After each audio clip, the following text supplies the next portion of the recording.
Sir ನಮಸ್ಕಾರ. ನಮಸ್ತೆ sir. ನಮಸ್ತೆ ಸರ್. ನಮಸ್ಕಾರ ಸರ್ ಸರ್, ನಿಮಗೂ ನಮಸ್ಕಾರ. ಹೆಂಗಿದ್ದೀರಾ ಎಲ್ಲ? ಎಲ್ಲ ಸೂಪರ್. ನೀವು ಹೇಗಿದ್ರಿ ಸರ್? ಆರಾಮ್ ಆರಾಮ್ ಸರ್. ಆರಾಮ್. ಮೂವಿ ರಿಲೀಸ್ ಆಗೋ ಖುಷಿನಲ್ಲಿದ್ದೀವಿ. ಫಸ್ಟ್ ಡೇ ಫಸ್ಟ್ ಶೋ ಆಯ್ದ ಮಾರ್ಚ್ 27. ಸರ್ ಮತ್ತೊಂದು ಸಿನಿಮಾ ಮೂಲಕ ಬಂದಿದ್ದೀರಾ. ಹಾಂ ಸರ್. ಹೆಂಗಿದೆ ಸರ್ ಈ ಸಲದ್ದು ಪ್ರಯತ್ನ, ಹೆಂಗ್ ನಡೀತಾ ಇದೆ ಆ್ಯಕ್ಚುಲಿ? ಮತ್ತೆ ಮರಳಿ ಯತ್ನ ಮಾಡು ಪ್ರಯತ್ನ ನಿಲ್ಲಿಸಿಲ್ಲ. ಇದೇ ಪ್ರಯತ್ನ ಜೊತೆ ಬಂದಿದ್ದೀನಿ. ತುಂಬ ಖುಷಿ ಆಗ್ತಿದೆ. ಅದ್ರ ಜೊತೆ ಇನ್ನೊಂದು ಜವಾಬ್ದಾರಿ ವಹಿಸ್ಕೊಂಡು ಬಂದಿದ್ದೀನಿ. ಫಸ್ಟು ನಿರ್ದೇಶನ, ಆಮೇಲೆ ಹೀರೋ, ಅದಾದಮೇಲೆ ಮತ್ತೊಂದು ಜಾಬ್ ಏನಂದರೆ ನಿರ್ಮಾಣ. ನಿರ್ಮಾಣ ಅನ್ನೋದು ಒಂದು ದೊಡ್ಡ ಇದು. ಸೊ ಅದೇನೋ ಆ ದೇವ್ರು ನನಗೆ ಆ ಶಕ್ತಿನ ಕಲ್ಪಿಸ್ಕೊಟ್ಟಿದ್ದಾರೆ. ಸೊ ನಿರ್ಮಾಣ ಮಾಡಿದ್ದೀನಿ ಚಿತ್ರನ. ಚಿತ್ರಕ್ಕೆ ಏನೇನು ಬೇಕು ಎಲ್ಲವೂ ಒದಗಿಸಿ ಇವತ್ತು ಟ್ರೈಲರ್ ಬಿಡುಗಡೆ ಆಗಿದೆ. ನೀವೆಲ್ಲರೂ ಆಶೀರ್ವಾದ ಮಾಡಿದ್ದೀರ. ಕರ್ನಾಟಕ ಜನತೆಯೂ ಆಶೀರ್ವಾದ ಮಾಡ್ತಾ ಇದ್ದಾರೆ. ಇದೇ 27ನೇ ತಾರೀಕು ಸಿನಿಮಾ ಬಿಡುಗಡೆ ಆಗ್ತಿದೆ. ಅದು ಉದ್ದೇಶಿಸಿ ಮಾತಾಡೋದಕ್ಕೆ ನಿಮ್ಮ ಹತ್ರ ಬಂದಿದ್ದೀವಿ. ನೀವು ನಮ್ಮ ಚಿತ್ರದ ಒಂದು ವಿಷಯನ ಇಟ್ಕೊಂಡು ನಮ್ಮನ್ನು ನಿಮ್ಮ ಚಾನಲ್ ಮುಖಾಂತರ ಜನಕ್ಕೆ ತಲುಪಲಿ ಅಂತ ನಾವಿಲ್ಲಿ ಬಂದಿದ್ದೀವಿ ಸರ್. ನಿಮ್ಮ ಸಹಕಾರ ಬೇಕು ನಮಗೆ. ಮೇಡಮ್, ಏನು 15 ದಿನಕ್ಕೆ ಒಂದು ಸಿನಿಮಾ ರಿಲೀಸ್ ನಿಮ್ಮದು? ನೋಡಿ ಏನು ಮಾಡೋದು, ಬೇಡ ಬೇಡ ಅಂದರೂ ರಿಲೀಸ್ ಮಾಡ್ತಾರಪ್ಪ. ಸೊ ಹೆಂಗನ್ಸುತ್ತೆ? ಖುಷಿ ಆಗುತ್ತೆ. ಕಂಟಿನ್ಯೂ ಒಂದೇ ಸಲ ಹಿಂಗೆ ಮೂವಿ ರಿಲೀಸ್ ಆಗಬೇಕಾದ್ರೆ ಏನು ನಡೀತಾ ಇದೆ ಅಂತ ಅನಿಸ್ತಿದೆ ನನಗೆ. ಬಟ್ ಓಕೆ, ಹ್ಯಾಪಿ ಒಂದು ಕಡೆ. ಮೆಜೆಸ್ಟಿಕ್ 2 ಇವಾಗ ಸೆಕೆಂಡ್ ವೀಕ್ ಹೋಗ್ತಾ ಇದೆ. ಅದ್ರ ಜೊತೆಗೆ ಆಯುಧ ಕೂಡ ಇನ್ನೇನು ರಿಲೀಸ್ ಆಗ್ತಾ ಇದೆ. ಡಬಲ್ ಖುಷಿ. ಸೊ ತುಂಬ ಚೆನ್ನಾಗಿ ಮಾಡಿದ್ದೀನಿ ಅಂತ ಅಂದ್ಕೊಂಡಿದ್ದೀನಿ ಆಯುಧ ಮೂವಿನಲ್ಲಿ. ಕ್ಯೂಟಾಗಿ ಮತ್ತೊಂದು ಸಾಂಗ್ ಕೂಡ ವೈರಲ್ ಆಗಿದೆ, ಚೆನ್ನಾಗಿದೆ. ಪ್ರೇಮ ಲೋಕದ ಪಾರಿಜಾತವೇ ಅಂತ ಹೇಳಿ ಒಂದು ಫ್ಯಾಮಿಲಿ ಕೂತ್ಕೊಂಡು ನೋಡ್ಬೋದಾದಂಥ ಸಿನಿಮಾ ಇದು. ತುಂಬ ಅದ್ಭುತವಾಗಿ ಕಾಣಿಸ್ಕೊಂಡಿದ್ದೀನಿ. ಚಿಕ್ಕದಾಗಿ ಬಂದರೂ ಚೆನ್ನಾಗಿ ಬಂದಿದೆ ನನ್ನ ಪಾತ್ರ. ಸರ್ ಹೆಂಗಿದೆ ಸರ್ ನಿಮ್ಮ ರೋಲು? ಹೆಂಗೆ ಅನಿಸುತ್ತೆ ಆಯುಧ? ಚೆನ್ನಾಗಿ ಅನಿಸ್ತದೆ. ಈಗ ಟ್ರೈಲರ್ ನೋಡಿದ ಮೇಲೆ ಮತ್ತು ಸಾಂಗ್ಸ್ಗಳು ನೋಡಿದ ಮೇಲೆ ಒಂದು ಸೋಷಿಯಲ್ ಮೀಡಿಯಾಲಾಗಿರ್ಬೋದು ಅಥವಾ ಫ್ರೆಂಡ್ ಸರ್ಕಲ್ ಆಗಿರ್ಬೋದು ಮತ್ತು ಇಂಡಸ್ಟ್ರಿ ಸರ್ಕಲ್ ಆಗಿರ್ಬೋದು, ಸುಮಾರು ಜನ ಪರ್ಸ್ನಲಾಗೆಲ್ಲ ಕಾಲ್ ಮೆಸೇಜ್ ಮಾಡಿಲ್ಲ, ಚೆನ್ನಾಗಿ ಹೇಳ್ತಾ ಇದ್ದಾರೆ. ಒಂದು ಮಾಸ್ ಓರಿಯೆಂಟೆಡ್ ಟ್ರೈಲರು. ಹಾಗೆ ಸಾಂಗ್ಸ್ ಎರಡು ಬಿಟ್ಟಿದ್ದೀವಿ. ಎರಡರಲ್ಲೂ ಅದೇ ನಮ್ಮ ಹೀರೋಯಿನ್ ಹೇಳಿದಾಗೆ ಪ್ರೇಮಲೋಕದ ಪಾರಿಜಾತವೇ ಸಾಂಗು ಒಂದು ರೀಲ್ಸ್ಗಳಲ್ಲಿ ಒಂದಷ್ಟು ನೋಡಿದೆ ನಾನು. ಸೋಷಿಯಲ್ ಮೀಡಿಯಾలో ಕೂಡ ಒಂದಷ್ಟು ಜನ ರೀಲ್ಸ್ ಎಲ್ಲ ಮಾಡಿದ್ರೆಲ್ಲ ಖುಷಿ ಆಯಿತು. ಹಾಗೆ ನನ್ನ ಪಾತ್ರದ ಬಗ್ಗೆ ಹೇಳಬೇಕು ಅಂದರೆ ಒಂದು ಕ್ಯಾಟ್ರಾಗೋ ಅಂತ ಪಾತ್ರ ಮಾಡಿದ್ದೀನಿ. ನೆಗೆಟಿವ್ ಶೇಡ್, ಮಾಮೂಲಿ ಹೀರೋಗೆ ಆಪೋಸಿಟ್ ನಿಲ್ಲ ಅಂತ ಒಂದು ಕ್ಯಾರೆಕ್ಟ್ರು ಚೆನ್ನಾಗಿ ಬಂದಿದೆ. ಓಕೆ ಸರ್, ಈ ಸಲ ಯಾವ್ದು ಪ್ರತಿ ಸಲನೂ ಒಂದೊಂದು ಥರದ್ದು ಟ್ರೈಗಳನ್ನು ಮಾಡ್ಕೊಂಡು ಬಂದಿದ್ದೀರಾ. ಈ ಆಯುಧದಲ್ಲಿ ಕಮರ್ಷಿಯಲ್ಲು, ಈ ಫೈಟು, ಅದ್ರ ಜೊತೆಗೆ ಏನು ಹೊಸದಾಗಿ ಏನಾದರೂ ಒಂದು ಟ್ರೈಲರ್ ನೋಡಿದ್ರೆ ಗೊತ್ತಾಗ್ತಿದೆ ಯಾವುದೋ ಒಂದು ಕತೆ ಹುಡುಕಿದ್ದೀರಾ ಅಂತ. ಸೊ ಏನಿರುತ್ತೆ ಸರ್? ಇದೊಂದು ವಿಷಯ ಇಟ್ಕೊಂಡ್ಬಂದಿದ್ದೀನಿ. ಅದು ಆ ವಿಷಯನ ಎಕ್ಸ್ಪ್ಲೋರ್ ಮಾಡೋಕ್ಕಾಗಲ್ಲ. ಇದೊಂದು ಮೊಬೈಲ್, ದಿನನಿತ್ಯ ಬಳಸೋ ಒಂದು ಮೊಬೈಲು. Okay okay. ಅದರಿಂದ ಏನೆಲ್ಲ ಅನಾಹುತ ಆಗುತ್ತೆ. ಮೊಬೈಲ್ ಇದ್ದರೆ ಎಷ್ಟು ಒಳ್ಳೆಯದು, ಇಲ್ಲಾಂದ್ರೂ ಎಷ್ಟು ಒಳ್ಳೆಯದು, ಇದ್ದರೆ ಎಷ್ಟು ಕೆಟ್ಟದ್ದು. ಒಳ್ಳೆಯದಕ್ಕೆ ಯೂಸ್ ಮಾಡ್ಬೋದು, ಕೆಟ್ಟದಕ್ಕೆ ಯೂಸ್ ಮಾಡ್ಬೋದು.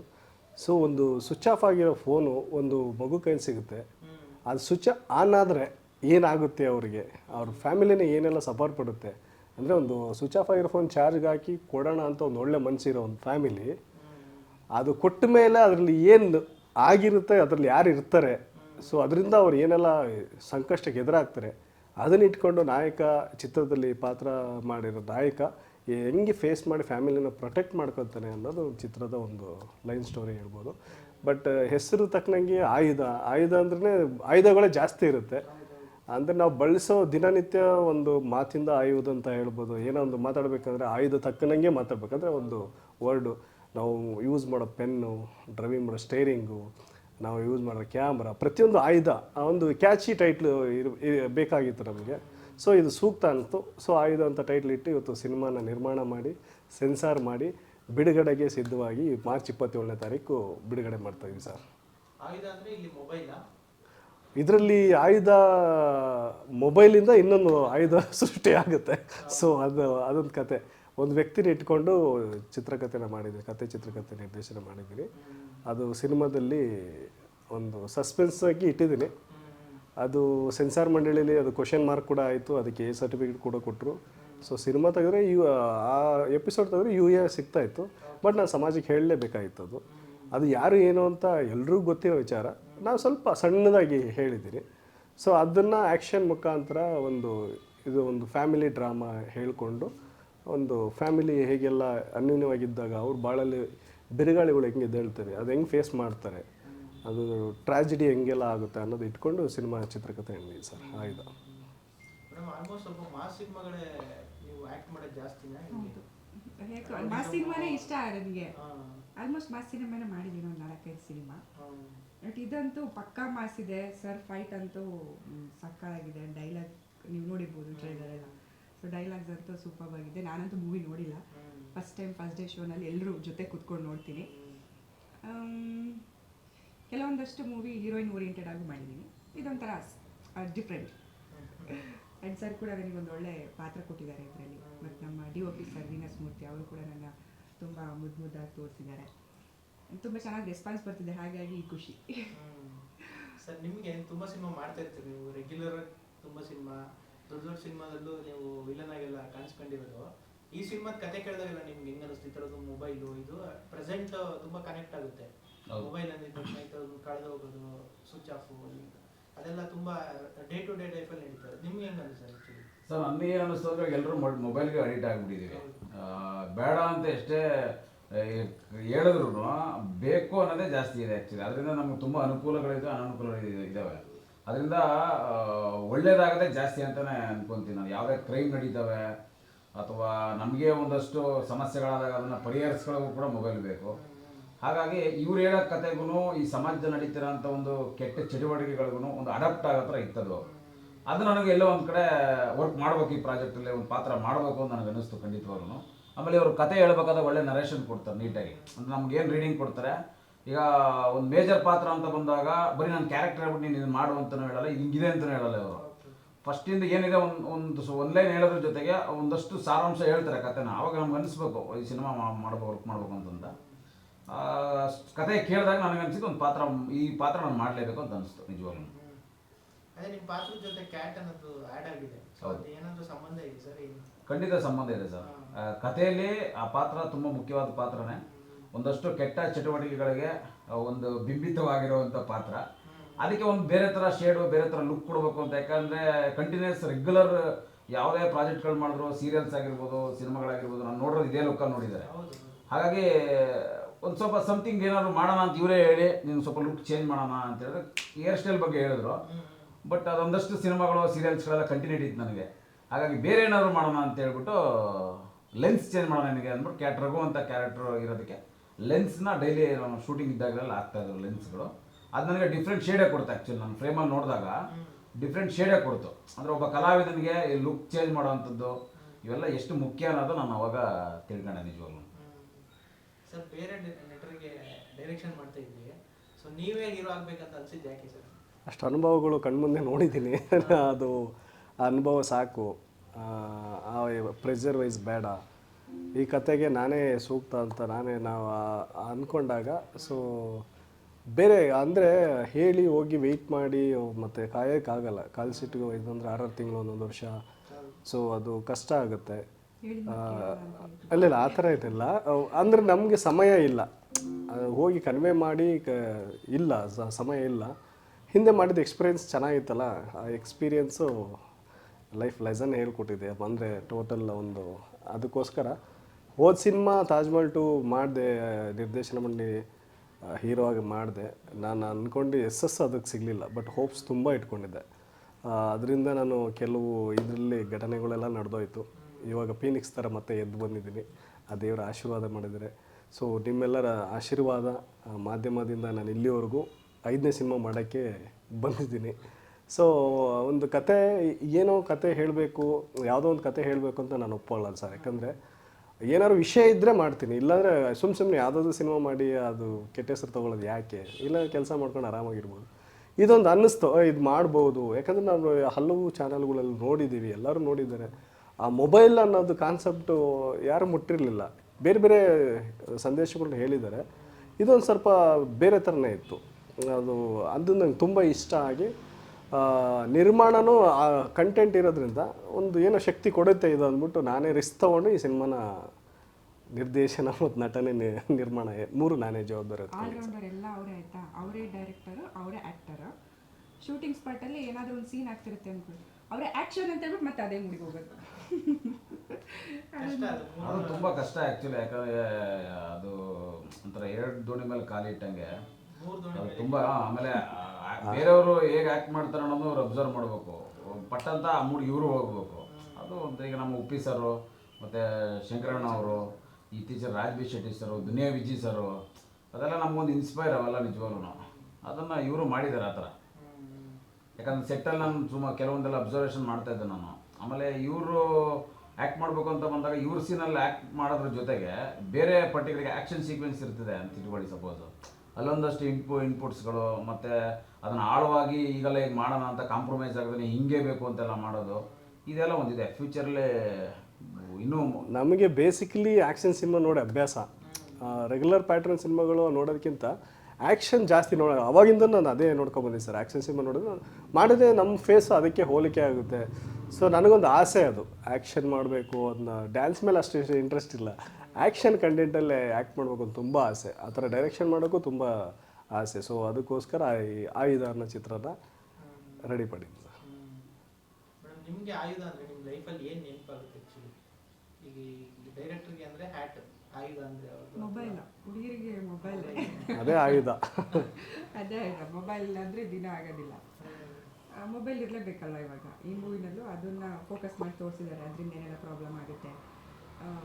ಮತ್ತೇನೋ ನಾವು ಒಳ್ಳೆ ರೀತಿಯಾಗಿ ಅಂತ ಅಂದ್ಕೊಳ್ತೀವಿ ಮೂವಿನಲ್ಲಿ, ಅದು ಕೆಟ್ಟ ದಾರಿಗೆ ಯಾವ ಥರ ತರುತ್ತೆ. ನಾವು ಯಾರಿಗೋ ಒಳ್ಳೇದು ಮಾಡೋಕ್ಕೆ ಅಂತ ಹೋಗ್ತೀವಿ, ಅವ್ರು ನಮ್ಮನ್ನು ತಪ್ಪಾಗಿ ತಿಳ್ಕೊಂಡು ಬೇರೆ ಎಲ್ಲ ಏನೆಲ್ಲ ಕಷ್ಟ ಕೊಡ್ತಾರೆ ಅನ್ನೋದು ಈ ಮೂವಿನಲ್ಲಿ ತೋರಿಸಿದ್ದಾರೆ. ಮೊಬೈಲಿಂದ ಸಾಕಷ್ಟು ಅನಾಹುತ ಇದೆ, ಒಳ್ಳೆಯದು ಇದೆ, ಕೆಟ್ಟದ್ದು ಇದೆ, ನಿಮಗೆ ಗೊತ್ತು. ಮೊಬೈಲಿಂದನೇ ಇವಾಗ ನಾವುಗಳು ನಮ್ಮ ಮೂವಿನ ಪಬ್ಲಿಸಿಟಿ ಮಾಡ್ಕೋಬೇಕು ಅಂತಂದರೆ ಮೊಬೈಲ್ ಇಂಪಾರ್ಟೆಂಟು. ಸೊ ಆಯುಧ ಮೊಬೈಲ್. ದಿನಕ್ಕೆ ಎಷ್ಟು ಅವರ್ ಯೂಸ್ ಮಾಡ್ತೀರಾ ನಾವು ಮೊಬೈಲ್ ಎಲ್ಲ? ನಾನು ಜಾಸ್ತಿ ಮೊಬೈಲ್ ನೋಡಲ್ಲ, ನಾನು ತುಂಬ ಕಮ್ಮಿನೇ. ಒಂದು ಮೊಬೈಲ್ ನೋಡ್ತಾ ನೋಡ್ತಾ ಕಣ್ಣು ಬಂದುಬಿಡುತ್ತೆ. ಆಲ್ಮೋಸ್ಟ್ ಒಂದು 8 ಅವರ್ಸಲ್ಲಿ ಒಂದು 5 ಅವರ್ಸ್ ನೋಡ್ತೀನಿ. 5 ಅವರ್ಸ್ ಅಷ್ಟೇ ಅಂತ ಹೇಳಲ್ಲ, ಮಧ್ಯೆ 5 ಅವರ್ಸು ಇಲ್ಲ, ಒಂದು 3 ಅವರ್ಸ್ ಅಂತ ಅಂದ್ಕೊಳ್ಳಿ. ಅವಾಗವಾಗ ಕಾಲ್ಸ್ ಬರುತ್ತೆ, ಮೆಸೇಜ್ ಅಪ್ಲೋಡ್ ಮಾಡ್ತಾ ಇರಬೇಕು, ಮೂವಿ ಪ್ರಮೋಷನ್ಸ್ ಮಾಡ್ತಾ ಇರಬೇಕು. ಇವಾಗ ಟೈಟ್ ಶೆಡ್ಯೂಲ್ ಹೆಂಗಾಗಿದೆ ಅಂತಂದರೆ ಕಂಟಿನ್ಯೂ 1 by 1 ಮೂವಿ ಕಂಟಿನ್ಯೂ ಬರ್ತಾ ಇದೆ, ಅಪ್ಲೋಡ್ ಮಾಡೋಕ್ಕೆ ಟೈಮ್ ಆಗ್ತಾ ಇಲ್ಲ, ಮತ್ತು ತುಂಬ ಸ್ಟ್ರಗಲ್ ಆಗ್ತಿದೆ. ಅಂದ್ಬಿಟ್ಟು ನಮ್ಮ ಸಿನಿಮಾ ಅಪ್ಲೋಡ್ ಮಾಡದೆ ಇದ್ಬಿಟ್ರೆ ಹಂಗೆ ಆಗಿರೋದು. ಮೊಬೈಲ್ ತಗೊಳ್ತೀನಿ, ಅಪ್ಲೋಡ್ ಮಾಡೋಣ ಅಂತ ಕಣ್ಣು ಬಂದ್ಬಿಡುತ್ತೆ ಮತ್ತೆ ಸೈಡಿಗೆ. ನಾನು ಆಮೇಲೆ ಸ್ಟೇಟಸ್ ಎಲ್ಲ ಕರೆಕ್ಟಾಗಿ ನೋಡ್ತಾ ಇರ್ತೀನಿ, ಫಾಲೋ ಅಪ್ ಮಾಡ್ತಾ ಇರ್ತೀನಿ. ನಮ್ಮ ಸಿನಿಮಾದ ಯಾವ ಯಾಕಂದ್ರೆ ಮೊಬೈಲಲ್ಲೇ ಎಲ್ಲ ಇನ್ಫಾರ್ಮೇಷನ್ ಇದೆ ಸರ್. ಇವಾಗ ನಾವು ಮನೆಗೆ ಹೋಗಿ ಟಿ ವಿ ನೋಡೋಕ್ಕಾಗಲ್ಲ, ನಾವೆಲ್ಲ ಮೊಬೈಲಲ್ಲೇ ಎಲ್ಲ ತಿಳ್ಕೊಬೇಕು.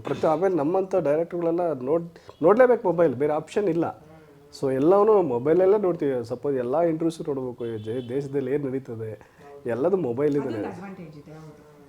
ಅಟ್ಲೀಸ್ಟ್ ಹೊಸೊಬ್ರು ಸಿನಿಮಾ ಬರ್ತಾ ಇದೆ ಅನ್ನೋದಕ್ಕೂ ಮೊಬೈಲ್ ಇರೋದ್ರಿಂದಲೇ ಸ್ವಲ್ಪ ಜನಗಳಿಗೆ ಗೊತ್ತಾಗ್ತಾ ಇದೆ. ಅದು ಇಲ್ಲ ಅಂದರೆ ಯಾರಿಗೂ ಗೊತ್ತೇ ಆಗ್ತಿರ್ಲಿಲ್ಲ ಅನ್ಸುತ್ತೆ. ಟ್ರೆಂಡೇ ಚೇಂಜ್ ಆಗ್ಬಿಟ್ಟಿದೆ ಸರ್ ಇವಾಗ. ಹಿಂಗಿದು ಟ್ರೆಂಡ್ ಹಿಂಗೆ ಉಲ್ಟಾ ಆಗ್ಬಿಟ್ಟಿದೆ ಇವಾಗ. ಅದನ್ನು ಜಡ್ಜ್ ಮಾಡೋಕ್ಕಾಗ್ತಿಲ್ಲ ನಮಗೆ, ಎಲ್ಲಿ ಹೋಗಿ ಏನು ಮಾಡೋದು, ಹೆಂಗೆ ಏನು ಮುಂದೆ ಯಾವ ಥರ ನಡೆಯುತ್ತೆ, ದೊಡ್ಡ ಇದಾಗ್ಬಿಟ್ಟಿದೆ ಸರ್ ಇವಾಗ. ನಿಜವಲ್ಲಿ ಇತ್ತೀಚಿನ ಟ್ರೆಂಡ್ 1 ವರ್ಷದಿಂದ ಚೇಂಜ್ ಆಗ್ಬಿಟ್ಟಿದೆ. ಆಮೇಲೆ ಆಡಿಯನ್ಸು ಮನುಷ್ಯ ಮಾಡ್ತಿಲ್ಲ ಥಿಯೇಟ್ರ್ ಬರೋಕ್ಕೆ. ಯಾಕೆ ಬರಲ್ಲ? ಹೊಸಬ್ರು ಅಂದರೆ ಅಷ್ಟು ಏನೋ ತಾರತಮ್ಯ ಮಾಡ್ತಾ ಇದ್ದಾರಾ, ಅಥವಾ ಬರೀ ಸ್ಟಾರ್ ಸಿನಿಮಾನೇ ನೋಡಬೇಕಾ? ನಮ್ಮ ಕೈಯಲ್ಲಿ ಅಷ್ಟು 100 ಕೋಟಿ ಎಲ್ಲ ಹಾಕಿ ಸಿನಿಮಾ ಮಾಡೋಷ್ಟು ಶಕ್ತಿ ಇಲ್ಲ, ನಿಜ ಇಲ್ಲ. ಅಟ್ಲೀಸ್ಟ್ ಒಂದು 10 ಕೋಟಿ ಹಾಕಿ ಮಾಡೋಣ ಅಂದ್ರೆ ಶಕ್ತಿ ಇಲ್ಲ. ಬರೋ ಗ್ಯಾರಂಟಿ ಇಲ್ವಲ್ಲ. ಮಾಡ್ಬೋದು, ಯಾರು ಶ್ರಮಪಟ್ಟು ಮಾಡ್ಬೋದು, ಸಪೋರ್ಟ್ ಮಾಡಿದ್ರೆ ಏನು ಬೇಕಾದ್ರೂ ಮಾಡ್ಬೋದು. ಸೊ ಕನ್ನಡಿಗರು ಥಿಯೇಟ್ರಿಗೆ ಬಂದು ಸಿನಿಮಾ ನೋಡಬೇಕು. ನಾವು ಎಸ್ಪೆಷಲಿ ನಮ್ಮಂಥ ಸ್ಟ್ರಗಲ್ ಇರೋರ ನಂತರನ ಸಪೋರ್ಟ್ ಮಾಡಿದ್ರೆ ಇಂಡಸ್ಟ್ರಿನೂ ಚೆನ್ನಾಗಿರುತ್ತೆ, ಎಲ್ಲರೂ ಚೆನ್ನಾಗಿರ್ತಾರೆ. ಅದು ತುಂಬ ಇಂಪಾರ್ಟೆಂಟ್. ಯಾಕಂದರೆ 5ನೇ ಸಿನಿಮಾ ಸರ್ ಇದು, ನಾಟ್ ಎನ್ ಈಜಿ ಜಾಬ್. 5ನೇ ಸಿನಿಮಾ, 5 ಸಿನಿಮಾನೂ ಸ್ಟ್ರಗಲ್ಲೇ. ಪ್ರತಿಯೊಂದು ಈಸಿನೇ ಅಲ್ಲ, ಅದು ಲೈಫನ್ನೇ ತ್ಯಾಗ ಮಾಡಿ ಪಣಕ್ಕಿಟ್ಟಂಗೆ. ಅದು ಬೇರೆ ಥರ ಎಲ್ಲವೂ ಸ್ಯಾಕ್ರಿಫೈಸ್ ಮಾಡಿ, ಎಲ್ಲ ಸ್ಯಾಕ್ರಿಫೈಸ್ ಮಾಡಬೇಕು. ಸೊ ನೋಡೋಣ, ಹೋಪ್ಫುಲ್ಲು. ಇಲ್ಲಿವರೆಗೂ ಕಲಾದೇವತೆ ಬಿಟ್ಟಿಲ್ಲ, ಇನ್ನು ಮುಂದಕ್ಕೂ ಬಿಡಲ್ಲ ಅಂತ ಒಂದು ನಂಬಿಕೆ ಇದೆ. ಅದೇ ಸರ್, ಹೆಂಗೆ ಅಂದರೆ ತುಂಬ ಟ್ರೈ ಮಾಡಬೇಕು. ನೆಕ್ಸ್ಟ್ ಸಿನಿಮಾ ಮಾಡಿ ತುಂಬ ಜನ ಒಂದು ಸಿನಿಮಾ ಮಾಡ್ತಾರೆ, 2 ಸಿನಿಮಾ ಮಾಡ್ತಾರೆ, ಆಮೇಲೆ ಹೋಗ್ಬಿಡ್ತಾರೆ, ಪ್ರೊಡ್ಯೂಸರ್ ಸಿಗಲ್ಲ, ಏನೇನೋ ಕಷ್ಟಗಳಿಂದ ಹೋಗ್ಬಿಡ್ತಾರೆ. ನಾವು ನೋಡ್ತಾ ಇರೋಂಗೆ ಕಂಟಿನ್ಯೂಸ್ ಆಗಿ ಮಾಡ್ತಾ ಇದ್ದೀರಾ, ಹೌದು ವರ್ಷಕ್ಕೂ ಆ್ಯಕ್ಚುಲಿ ಬೇಗ ಮಾಡಿಬಿಡ್ತಾಯಿದೆ. ಸ್ವಲ್ಪ ಸಮ್ ರೀಸನ್ಸಿಂದ ಬಿಸ್ನೆಸ್, ನನ್ನ ಪರ್ಸ್ನಲ್ ಬಿಸ್ನೆಸ್ ಕಡೆ ಹೊಟ್ಟೋಗ್ಬಿಟ್ಟೆ ಒಂದು ವರ್ಷ. ಸೊ ಅದರಿಂದ ಲೇಟ್ ಆಗೋಯ್ತು, ಇಲ್ಲಾಂದ್ರೆ ಬೇಗ ಬಂದುಬಿಡ್ತಾ ಇದೆ. ಸ್ಟ್ರಗಲ್ ಇದೆ ಸರ್. ಇವಾಗೆಲ್ಲ ಡೈರೆಕ್ಟ್ರಿಗೆ ಬೆಲೆನೇ ಇಲ್ಲ ಸರ್, ಹಂಗಾಗಿದೆ. ಯಾಕೆಂದರೆ ಒಂದು ನಿರ್ಮಾಪಕರಿಗೆ ಕತೆ ಹೇಳೋಣ ಅಂತ ಹೋದರೆ 100 ಲಿಸ್ಟ್ ಬಂದಿರುತ್ತೆ ಅವರಿಗೆ, 100 ಸ್ಕ್ರಿಪ್ಟ್ ಬಂದು ಬಿದ್ದಿರುತ್ತೆ, ಇಷ್ಟು ಬಜೆಟ್ ಅಂತ ಹೇಳಿರ್ತಾರೆ. ನೋಡಪ್ಪ ಇವನು 20 ಲಕ್ಷ ಸಿನಿಮಾ ಮಾಡ್ತಾನಂತೆ, ಇವರು 30 ಲಕ್ಷ ಮಾಡ್ತಾರಂತೆ. ಇಲ್ಲ ಸರ್ ನಮ್ಮ ಕತೆ ಅವರು ಇದು ಡಿಫ್ರೆಂಟು ಎಲ್ಲ ಹಿಂಗೆ ಹೇಳ್ತಾರೆ. ಸೊ ನಮ್ಮನ್ನು ಕುಗ್ಗಿಸ್ಬಿಡುತ್ತೆ ಆ ಮಾತುಗಳು. ಅಲ್ಲಿ ಅವರು 100 ಬಂಡಿ ಸ್ಕ್ರಿಪ್ಟ್ ಇಟ್ಕೊಂಡಿರ್ತಾರೆ, ಒಂದೂ ಮಾಡಲ್ಲ. ಯಾರೋ ಅಭಿರುಚಿಂತ ನಿರ್ಮಾಪಕರು ಮತ್ತೆ ಇಲ್ಲಪ್ಪ ನೆಕ್ಸ್ಟ್ ಮಾಡೋಣ, ಅವರು ಫಂಡಿಂಗ್ ಎಲ್ಲ ರೆಡಿ ಮಾಡ್ಕೋಬೇಕಲ್ಲ. ಸೊ ಇದರಿಂದ ಜಾಸ್ತಿ ಯಾಕೆ ನಾವೇ ಮಾಡೋಣ ಅಂದಾಗ ನಮ್ಮ ಬಿಸ್ನೆಸ್ಸಲ್ಲಿ ನಾವು ಡೆವಲಪ್ಮೆಂಟ್ ಮಾಡಿಕೊಂಡು ಸಿನಿಮಾಗೆ ಅಂತ ಒಂದು, ಫ್ಯಾಮಿಲಿಗೆ ಅಂತ ಒಂದು, ಬಿಸ್ನೆಸ್ಗೆ ಅಂತ ಒಂದು, ಹೀಗೆ ಮಾಡಿಕೊಂಡು ಪ್ರೊಡಕ್ಷನ್ನ ಮಾಡಿದ್ವಿ. ಬಟ್ ಸ್ಟ್ರಗಲ್ ತುಂಬ ಇದೆ ಸರ್ ಇತ್ತೀಚಿನ ದಿನಗಳಲ್ಲಿ. ನನ್ನ ಜೊತೆ ಬಂದರೆ ಡೈರೆಕ್ಷನ್ ಡಿಪಾರ್ಟ್ಮೆಂಟಲ್ಲಿ ಕೆಲವರು ಸ್ಟಾರ್ ಡೈರೆಕ್ಟರ್ಗಳಾಗಿದ್ದಾರೆ, ಕೆಲವರು ಸೂಪರ್ ಸ್ಟಾರ್ಗಳಾಗಿದ್ದಾರೆ, ಎಲ್ಲರೂ ಒಳ್ಳೆ ಬೆಳವಣಿಗೆ. ಕೆಲವರು ಇಲ್ಲ, ಮರಳಿ ಯತ್ನ ಮಾಡು, ಒಬ್ಬೊಬ್ರು ಚಾನ್ಸಸ್ ಸಿಗಲ್ಲ. ನನ್ನ ಜೊತೆಲಿ ಅಸೋಸಿಯೇಟ್ಗಳು ಎಷ್ಟೋ ಜನ ಇದ್ದಾರೆ, ಇನ್ನೂ ಹಂಗೆ ಇದ್ದಾರೆ. ಅಂದರೆ ಇದು ಸ್ಟ್ರಗಲಿಂಗ್ ಇಂಡಸ್ಟ್ರಿ ಸರ್. ಅದೃಷ್ಟ ಇದ್ದರೆ ಮಾತ್ರ ಇಲ್ಲಿ ಎಲ್ಲ ವರ್ಕೌಟ್ ಆಗುತ್ತೆ. ನಾನು ಅದೃಷ್ಟ ಹುಡ್ಕೊಂಡು ಹೊಂಟಿದ್ದೀನಿ ಇದರಲ್ಲಿ, ಆಯುಧದಲ್ಲಿ ಅದೃಷ್ಟ ಸಿಗಲಿ ಅಂತ. ಇವಾಗ ನಮ್ಮ ಆರ್ಟಿಸ್ಟ್ಗಳಿಗೆ ಏನೂ ಪ್ರಾಬ್ಲಮ್ ಇಲ್ಲ, ಯಾಕೆ ಹೇಳಿ? ಡೈರೆಕ್ಟರ್ ಇವರೇ, ಪ್ರೊಡ್ಯೂಸರ್ ಇವರೇ, ಆಮೇಲೆ ಎಲ್ಲ ಇವರೇ ಆಗಿರೋದ್ರಿಂದ ಏನೇ ಪ್ರಾಬ್ಲಮ್ ಇದ್ರೂ ಸರ್ ಹತ್ರನೇ. ಪೇಮೆಂಟ್ ವಿಷಯ ಇದ್ರೆ ಸರ್ ಹತ್ರನೇ, ಡೈಲಾಗ್ ಹೇಳಿದ್ರೆ ಮಿಸ್ಟೇಕ್ ಇದ್ರೆ ಸರ್ ಹತ್ರನೇ. ಎಷ್ಟು ಅಂದರೆ ನಿಮಗೆ ಈ ಜರ್ನಿಯಲ್ಲಿ ಯಾವ್ದಾದ್ರು ಒಂದು ಕಷ್ಟ ಸಿಚುವೇಶನ್ ಅಂದರೆ ಸಿನಿಮಾನೇ ನಂಬ್ಕೊಂಡಾಗ ತುಂಬ ಕಷ್ಟದ ಸಿಚುವೇಶನ್ ಕೆಲವು ಸಲ ಫೇಸ್ ಮಾಡಬೇಕಾಗುತ್ತೆ. ನೀವು ಮುಂಚೆಯಿಂದ ಒಂದು ಆಲ್ರೆಡಿ 10 ಇಯರ್ಸ್ ಮೇಲಾಗಿದೆ ಸರ್ ನೀವು. ಹೌದು ಸರ್. ಅವಾಗ ಅದೇ ಉದಯ್ ಅವ್ರಿಗೆ ಸಿನಿಮಾ ಮಾಡಿದ್ದು, ಅದೊಂದು ರೂಪೇಶ್ ಶೆಟ್ಟಿ ನೀವು ಸಿನಿಮಾ ಮಾಡ್ತಿದ್ರಿ ಹೌದು ಕಾಂಪಿಟೇಷನ್. ಹೌದು. ಸೊ ಅದೆಲ್ಲ ಮಾಡ್ತಾ ಇದ್ರಿ. ಅಲ್ಲಿಂದ ಬಂದಾಗ ಒಂದು ಮೂಮೆಂಟ್, ಒಂದು ಯಾವ್ದಾದ್ರು ಮೂಮೆಂಟ್ ಇದೆ ಸರ್ ಆ ಥರದ್ದು ತುಂಬ ಕಷ್ಟ ಆಗಿದ್ದ ಸಿಚುವೇಶನ್? ಮೂಮೆಂಟ್ ತಾಜ್ ಮಹಲ್ ಆದ್ಮೇಲೆ ರೋಡಲ್ಲಿ ನಡ್ಕೊಂಡು ಹೋಗಿರೋದು, ಕಾರ್ ಮಾರ್ಕೊಂಡಿರೋದು, ಲೈಫೇ ಡಿಸಾಸ್ಟರ್ ಆಗಿರೋದು, 500 ರೂಪಾಯಿ ಕೇಳಿದ್ರೆ ಯಾರೋ ಆಗದೆ ಇರೋದು, ದೂರ ಇಟ್ಟಿರೋದು, ಇವೆಲ್ಲ ಲೆಜೆನ್ಸ್. ಅದು ಹೇಳ್ಕೊಬಾರ್ದು, ಆದರೂ ಹೇಳ್ಕೊಂತೀನಿ, ಕೇಳಿದಂತ ಹೇಳ್ಕೊಂತೀನಿ. ಅಂದರೆ ಒಬ್ಬ ಮನುಷ್ಯ ಚೆನ್ನಾಗಿದ್ರೆ ಎಲ್ಲರೂ ಹಿಂದೆ ಬರ್ತಾರೆ. ಟಕ್ಕನ್ ಬಿದ್ದೋದ್ರೆ ಅವನು ಯಾರು ಕೇರೇ ಮಾಡಲ್ಲ. ಸೊ ಆ ಇಷ್ಟನ ನಮ್ಮ ಜೊತೆ ಎಲ್ಲರೂ ಇರ್ತಾರೆ, ಟಕ್ಕಂದು ಯಾರೂ ಇರೋದಿಲ್ವಲ್ಲ, ಏನಿದು? ಅದೊಂದು ಡಿಸಾಸ್ಟ್ರು ಇದು ಸರ್. ಅದು ನೆನೆಸ್ಕೊಂಡ್ರೆ ಭಯ ಆಗುತ್ತೆ. ಅದು ಯಪ್ಪ ಒಂದು 2 ತಿಂಗಳು 3 ತಿಂಗಳು ಅದು ಯಾರಿಗೂ ಶತ್ರುಗೂ ಬೇಡ ಕಷ್ಟ. ಈಗ ಎಲ್ಲಿ ಫ್ಯಾಮಿಲಿಲಾಗಲಿ ಸುತ್ತಮುತ್ತ ಏನೋ ನಮಗೆಲ್ಲ ಬ್ಲ್ಯಾಂಕ್ ಕತ್ಲೆ ಕಾಣ್ತಾ ಇರ್ತದೆ. ಅದು ರಿಯಲೈಸ್ ಆಗೋಕ್ಕೆ ನಾವೇ ಧೈರ್ಯ ತಗೊಂಡು ನೋಡೋಣ, ಮೆಟ್ಟಿ ನಿಲ್ಲೋಣ ಅಂದಾಗ ಎಲ್ಲ ಸರಿ ಹೋಗುತ್ತೆ. ಬಟ್ ತುಂಬ ಕಷ್ಟ, ತುಂಬ ಫೇಸ್ ಮಾಡಿದ್ದೀನಿ ಸರ್, ತುಂಬ ಫೇಸ್ ಮಾಡಿದ್ದೀನಿ. ನನ್ನ ಸ್ಥಾನದಲ್ಲಿ ಬೇರೆ ಆದರೆ ಅದು ಮಾಡ್ತಿದ್ರಲ್ಲ ಗೊತ್ತಿಲ್ಲ, ಅದೇನೋ ಬಂಡ ಧೈರ್ಯ ನಾನು ಮಾಡಿಬಿಟ್ಟಿದ್ದೀನಿ. ಯಾವತ್ತೊಂದು ದಿನ ಸಣ್ಣ ಗೆಲುವು ಸಿಗುತ್ತೆ. ನಾವೇನು ದೊಡ್ಡದು ಕೇಳಿಲ್ಲ ಸರ್, ಸಣ್ಣದು. ನಾವು ಒಬ್ಬ ಚೆನ್ನಾಗಿದ್ರೆ ನಮ್ಮ ಜೊತೆಲಿ ಸುತ್ತಮುತ್ತ ಇರೋರೆಲ್ಲ ಚೆನ್ನಾಗಿರ್ತಾರೆ, ಅಷ್ಟೇ ನನ್ನ ಉದ್ದೇಶ ಸರ್. ನಾನು ಒಬ್ಬನ ಚೆನ್ನಾಗಿರೋದು ಇಷ್ಟಪಡೋದೇ ಇಲ್ಲ, ನಾನು ಎಲ್ಲರೂ ಚೆನ್ನಾಗಿರ್ಬೋದು. ಈಗ ಹಳೆ ಸಿನಿಮಾದಲ್ಲಿ ನೀವು ಮಾಡಿದ್ರಲ್ಲ, ತಾಜ್ ಮಹಲ್ ಆಗಿರ್ಬೋದು, ಅದ್ರ ಹಿಂದಿನ ಸಿನಿಮಾಗಳು ಯಾಕೆ ಸೋತಿದೆ, ಏನು ತಪ್ಪಾಗಿದೆ, ಮತ್ತು ಈ ಸಿನಿಮಾದಲ್ಲಿ ಏನು ಇನ್ಕ್ಲೂಡ್ ಮಾಡಿದ್ದೀರಾ? ಆ ತಪ್ಪನ್ನ ಇಲ್ಲಿ ತಿದ್ಕೊಂಡಿದ್ದೀನಿ.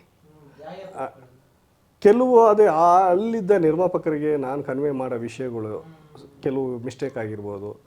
ಇನ್ನು ಕೆಲವಲ್ಲಿದ್ದ ತಾಜ್ ಮಹಲ್ ಎಲ್ಲವೂ ಥಿಯೇಟ್ರು ಇದೆಲ್ಲ ಬಂದಾಗ ಎಲ್ಲವೂ ಸೂಪರು, ಕೂದಲು ಬಿಟ್ಟಿದ್ದೀರಾ ಅದಕ್ಕೆ ನಿಮ್ಮನ್ನು ರಿಜೆಕ್ಟ್ ಮಾಡಿದ್ರು, ಕೂದಲಿಲ್ಲ ಅಂದಿದ್ರೆ ನಿಮ್ಮನ್ನು ಅಟ್ಲೀಸ್ಟು ಒಪ್ಕೊಂಡಿರೋರು, ತುಂಬ ಒಳ್ಳೆಯ ಸಿನಿಮಾ, ಈ ಥರ ಇದು ಬಂತು. ಸೊ ನನಗೆ ಗೊತ್ತಿಲ್ಲ, ಅವಾಗೆಲ್ಲ ಕೂದಲಿರೋದು ಟ್ರೆಂಡ್ ಇದೆ ಅಂದ್ಬಿಟ್ಟು ನಾವು ಯಾರೂ ನನಗೆ ಅದು ಸಜೆಷನ್ ನನಗೆ ನನಗೆ ಚೆನ್ನಾಗಿ ಕಾಣ್ತಿತ್ತೇನೋ, ಬೇರೆ ಎಲ್ಲ ಚೆನ್ನಾಗಿದೆ, ಲುಕ್ ಎಲ್ಲ ಚೆನ್ನಾಗಿದೆ, ಮೇ ಬಿ ಉಬ್ಬೇರಿಸ್ಬೋದು ಅಂದರೆ ಸ್ವಲ್ಪ ಚೆನ್ನಾಗಿ ಕಾಣ್ತಿದೆ, ಬೇರೆ ಏನಾರು ಹೇಳಿದ್ರೆ ಎಲ್ಲಿ ನಾವು ಕಟ್ಟಾಗ್ಬಿಡ್ತೀವೋ, ಈ ಥರ ಮಿಸ್ಟೇಕ್ಗಳಿಂದ ಮೇ ಬಿ ನಾನು ಸೋತಿದ್ದೀನಿ. ಸೋಲನ್ನ ಒಪ್ಕೊಳ್ಳೇಬೇಕು ಸರ್, ನಾನು ಸೋಲನ್ನಂತೂ ಒಪ್ಕೊಂಡೆ ಅಂತೀನಿ. ನನ್ನಿಂದ ಆ ನಿರ್ಮಾಪಕರಿಗೆ ಏನೋ ತೊಂದರೆ ಆಗಿದೆ, ಅದು ಮುಂದೆ ನಾವು ಚೆನ್ನಾಗಾದಾಗ ನಮ್ಮ ಕೈಲಿಂದ ಏನಾಗುತ್ತೆ ಅದು ಖಂಡಿತ ನಾವು ಮಾಡ್ತೀವಿ ಸರ್. ಬಟ್ ಅದರಲ್ಲಿ ಮಾಡಿರೋ ತಪ್ಪು ಇದರಲ್ಲಿ ಮಾಡಬಾರ್ದು ಅಂದ್ಬಿಟ್ಟು ಟೈಮ್ ತಗೊಂಡು ನೀಟಾಗಿ ವರ್ಕ್ ಮಾಡಿದ್ದೀನಿ ಸರ್. ನೋಡೋಣ, ಹೋಪ್ಫುಲ್ಲಿ ಇನ್ನು ಒಂದು ವಾರ ಇದೆ, ನೆಕ್ಸ್ಟ್ ವೀಕೆ ಸಿನಿಮಾ ರಿಲೀಸು. ಭಯ ಇದೆ, ಒಂಥರ ಟೆನ್ಷನ್ ಇದೆ, ನೋಡ್ಬೇಕು ಏನಾಗುತ್ತೆ ಅಂತ. ನೀವು ಸಿನಿಮಾಗಳು ಮಾಡ್ತಾ ಇರ್ತೀರಲ್ಲ, ಅದು ಜನ ಥಿಯೇಟ್ರಿಗೆ ಬರಲ್ಲ, ಆ ಥರದ್ದೆಲ್ಲ ನೀವು ಸಿನಿಮಾ ಟೀಮ್ ಹತ್ರದಿಂದ ನೋಡಿರ್ತೀರ, ಅವ್ರ struggle before releasing, after releasing ಅಂತ. ನಿಮ್ಗೆ ಹೆಂಗೆ ಅನಿಸ್ತಾ ಇದೆ ಇವಾಗ ನಿಮ್ಮ ಸಿನಿಮಾಗಳು ರಿಲೀಸ್ ಆಗ್ತಾಯಿದೆ ಈ ಟೈಮ್ಗಳಲ್ಲಿ? ನಾನು ಸಾಕಷ್ಟು ಮೂವಿ ಮಾಡಿದೆ, ಬಟ್ ಮೂವಿ ಮಾಡೋದೊಂದು ಅಷ್ಟೊಂದು ಸುಲಭ ಅಲ್ಲ. ದೂರದಿಂದ ಎಲ್ಲೋ ಕೂತ್ಕೊಂಡು ನೋಡ್ತಿರ್ತಾರೆ ಮೂವಿ ಅಂದರೆ ಇಷ್ಟನ ಅಂತ ಹೇಳ್ಬಿಟ್ಟು, ಅದರೊಳಗೆ ಇದ್ದು ನಾವು ಈ ಜಾಡಿ ನಮ್ಮ ಆರ್ಟಿಸ್ಟ್ಗಳಿಗೆ ಗೊತ್ತಿರುತ್ತೆ ಏನೆಲ್ಲ ಕಷ್ಟ ಅಂತ ಹೇಳ್ಬಿಟ್ಟು. ಬಟ್ ಕೆಲವೊಬ್ರು ಆರ್ಟಿಸ್ಟ್ಗಳು ಅರ್ಥ ಮಾಡ್ಕೊಳ್ಳಲ್ಲ. ನಾನು ನೋಡಿರೋ ಹಂಗೆ ಇದೇನಪ್ಪ ಹೆಂಗೆ ಮಾಡ್ತಾನೆ ಅಂತ. ಪಾಪ ಅಲ್ಲಿ ಒಬ್ಬರು ಡೈರೆಕ್ಟರ್ ಆಗಿ ಕಷ್ಟಪಡೋದು, ಒಬ್ಬರು ಪ್ರೊಡ್ಯೂಸರ್ ಆಗಿ ಕಷ್ಟಪಡೋದು, ಕೊನೆಗೆ ಏನಾದರೂ ಮೂವಿ ಲಾಸ್ ಆಯಿತು ಅಂತ ಅಂದರೆ ಥಿಯೇಟ್ರ್ ಮುಂದೆ ಒಬ್ಬರೇ ಕೂತ್ಕೊಂಡು ಅಳ್ತಾ ಆ ಸೀನೆಲ್ಲ ನೋಡಿದ್ದೀನಿ ಕೆಲವೊಂದು ಮೂವಿಗಳಲ್ಲಿ ಲಾಸ್ ಆಗಿರೋದೆಲ್ಲ.